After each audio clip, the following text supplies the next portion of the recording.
A volcano dungeon guide for Stardew Valley, and an obvious spoiler alert for any late game material. However, after finishing the community center and unlocking Ginger Island, at the uppermost northern part of Ginger Island, you will find a volcano, and this dungeon lies within said volcano. In this dungeon, you will immediately be met with lava, which, if you observe closely, is affected by none other than water. So, your watering can will be essential throughout the dungeon, and you'll be able to find ways to fill up throughout. But the volcano dungeon has 10 floors total, 1 through 4 being random combat floors. 5 is a dwarf shop plus a one-way exit from the dungeon through a hole in the ground. 6 through 8 being harder enemies plus puzzles. 9 being a guaranteed treasure chest, rarity depending on the day. And 10, the goal of the volcano dungeon, the forge. Floors are randomized daily but will not change if you leave and return, as well as ladders cannot be used and resources and enemies only spawn once per day. That being said though, this dungeon is different from the mines in the Skull Caverns because there are lava puzzles, pressure plate doors that are locked and you have to step on floor buttons to unlock a door, and entire puzzle rooms and switches, unreachable doors surrounded by lava, and maze-style layouts. Plus, again, you have to traverse through cave-like doors and not through holes in the ground. You are traveling upwards, not downwards. The enemies are also harsh and usually on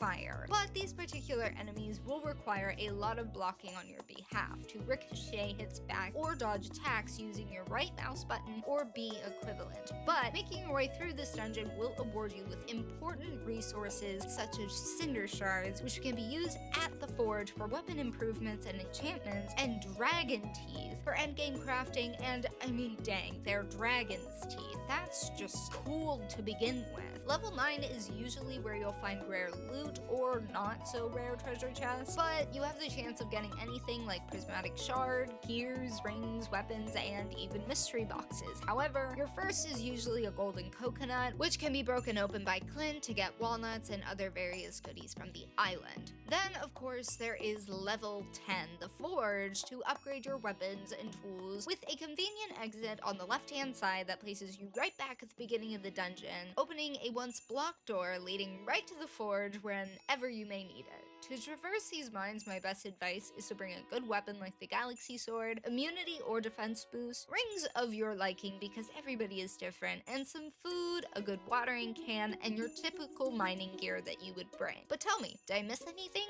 or do you like or hate the volcano dungeon? Let me know in the comments!